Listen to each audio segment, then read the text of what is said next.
mas eu lembro da nossa missionária Adélia. Foi minha professora no ensino fundamental do conselheiro Josino. Muitos anos atrás, irmão, a Adélia tem sido conservada pelo óleo do Espírito Santo. Porque quando ela apontou, eu conheço aquela nega ali, Jesus. Ô glória! Deus seja louvado pela tua vida, viu, minha irmã? Bênção pura. É maravilhoso, irmãos. Essa mulher dava aula para aquelas crianças que não era fácil, aqueles adolescentes. E eu me incluo nisso, mas com toda a delicadeza, com todo o amor, chamava atenção e instruiu muitos adolescentes, assim como eu. E é um prazer estar nesse momento com a nossa irmã, em nome de Jesus. Está aqui o filho do nosso pastor amigo, de longa data. Se a Rebeca tem 27, Edmar a gente conhece há 25, 24 anos, né? Pastor Edmar, nosso filho dele mais velho. Eu glorifico ao Senhor, irmão, sabe por quê? Porque independente do local, independente do tempo, independente da denominação, nós somos um povo que vamos morar no céu. Eu glorifico ao Senhor porque onde a gente vai, a gente encontra um pouco dessa família que estará reunida para toda a eternidade, adorando ao Rei dos Reis, Senhor dos Senhores. Eu confesso para os irmãos que eu estou em casa, eu nunca vim aqui, é a primeira vez que eu venho, mas eu estou em casa porque eu senti a presença do Senhor e estou sentindo até agora. O Espírito Santo de Deus vai se fazer presente nesse lugar. Aleluia! E eu tenho certeza, querido, que aquilo que você veio conquistar, que eu amei esse tema. Não sei quem é que elaborou esse tema, mas eu sei que foi inspirado pelo Espírito Santo de Deus. Porque você não veio em busca do teu milagre. O tema vai dizer que você vai conquistar o seu milagre. E eu amei esse tema aí estudando, apesar de ser um texto conhecido, mas a palavra se renova. E o Espírito Santo falou muito comigo através do tema desta campanha, conquistando o meu milagre. Eu glorifico a Deus, irmãos, porque ainda existem homens e mulheres, ainda existem remanescentes, que nem entendem locais, nem entenderam tantas barreiras e dificuldades, querido, ainda continua perseverando, buscando, conquistando o seu milagre, porque para chegar à glória não vai ser de qualquer maneira, tem que persistir, tem que guerrear, tem que batalhar para poder conquistar os seus sonhos. Glória a Deus! Eita maravilha, irmãos! E eu glorifico ao Senhor, porque grandes são as pelejas, mas eu quero te falar uma coisa: em todas elas, o Senhor vai nos moldando, e Ele vai preparando o nosso caráter, Ele vai moldando o nosso caráter, a nossa estrutura. Porque quando eu li esse tema, que fala sobre Josué conquistando junto com o povo a cidade de Jericó, nós conhecemos muito bem essa história, mas o que me chama a atenção nesse texto, irmãos, é que quando o Senhor falou com Josué, lembra-se que alguns capítulos anteriores, Josué estava abatido, Josué estava preocupado, Josué estava desanimado, porque o seu mentor, aquele que o instruiu, aquele que o preparou, aquele que o ensinou, ele havia morrido. Ele não pôde ocupar a terra que o Senhor havia prometido. Então, Josué agora estava na incumbência de ser o porta-voz de Israel, de ser o instrutor de Israel, de guiar o povo de Deus até a terra que o Senhor falou que eles iriam herdar. E agora, ele preocupado lá no capítulo 1, vai dizer no versículo 9: esforça-te e tenha bom ânimo, porque eu farei esse povo herdar a terra que eu tinha prometido. Irmãos, o que eu me lembro desse texto, o que me chama a atenção, é que Deus, nós precisamos ficar atentos a isso. Deus, Ele tem uma boca, e Ele tem uma palavra. Se Ele falar que vai acontecer, vai acontecer. Aleluia! Se Ele falar que não é para fazer, não faça, porque senão vai passar por prova.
estariam a arca do Senhor e eles teriam que ficar calados durante toda a trajetória.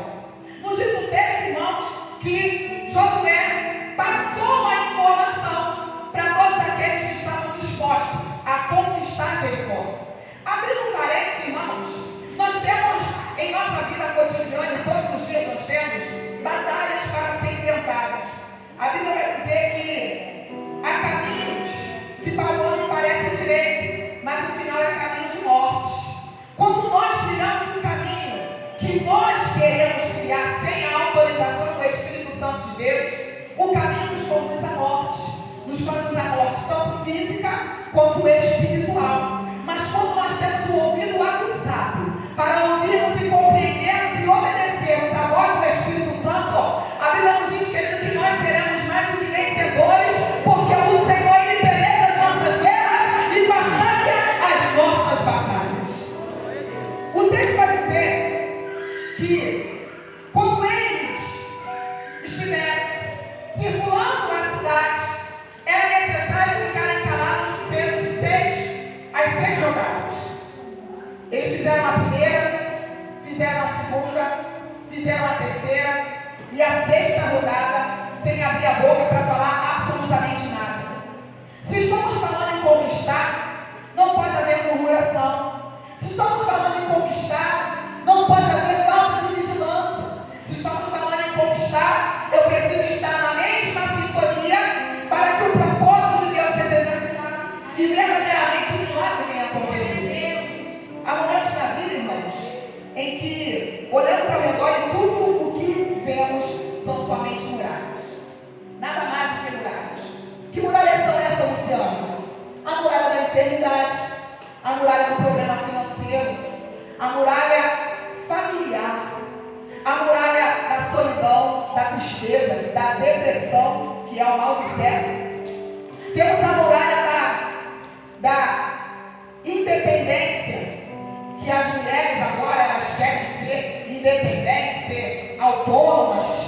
E eu achei muito lindo aqui quando, não me lembro quem foi, alguém veio aqui falar, o garoto estava dirigindo, veio falar que as mulheres precisam ser sábias, precisam ser joias, precisam ser virtuosas. E nós sabemos, irmãos, que o mundo vai de mal a pior, mas Romanos vai dizer que nós não podemos nos conformar com as coisas desse mundo. Lá no capítulo 12 vai dizer que nós temos que transformar pela renovação do nosso entendimento. Nós temos a mente de Cristo. E se nós temos a mente de Cristo, não podemos compactuar com esse mundão que está trazendo um monte de novidades e que muitos deles estão entrando dentro da igreja. Por isso nós temos pessoas hoje depressivas. Por isso temos pessoas hoje que não conseguem se aceitar. Pessoas hoje que querem mostrar na rede social uma posição que na verdade não tem. Sorrir na rede social, mas dentro de casa está triste. Sorrir para muitos lá de fora, mas não está sendo sincera, porque ela não tem a alegria que excede todo entendimento. Muitas pessoas estão vivendo de aparência, quando na verdade Deus quer que nós vivamos em novidade de vida. Aleluia. Só tem novidade de vida que conquista, só tem novidade de vida que persiste, só tem novidade de vida quem confia naquele que já entrou nesta canção. Eu sinto a presença do Espírito Santo aqui na noite, porque nós estamos na 6ª rodada, né? 6ª semana da campanha. E nesta 6ª semana, aqui tem pessoas que estão em busca daquilo que o Senhor determinou para a sua vida. Só que no meio da trajetória e no meio desse caminho, irmãos, nós sabemos que Josué estava diante de Jericó, em uma cidade totalmente fortificada. Essa cidade não era uma cidade qualquer. Os muros de Jericó eram enormes.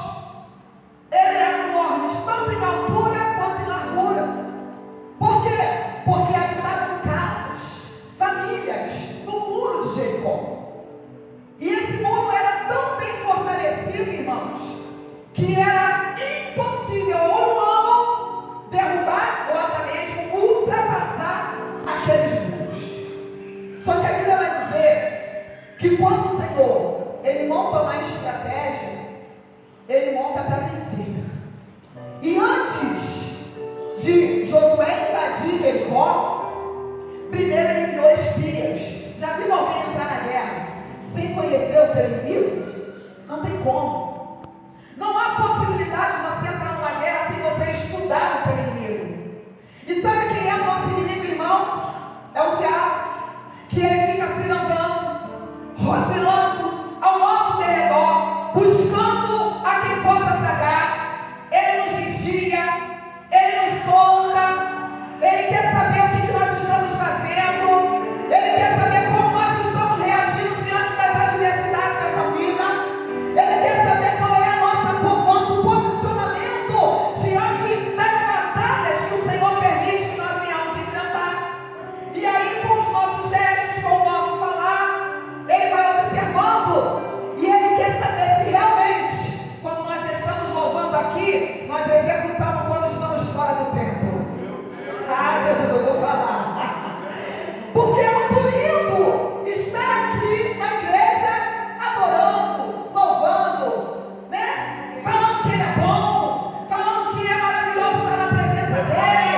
Mas quando sai desta porta para fora, vem a murmuração, vem o questionamento. Senhor, por quê? Assim não dá. Minha casa está assim, minha vida está assado. E desse jeito, se o Senhor não fizer, eu não serei crente.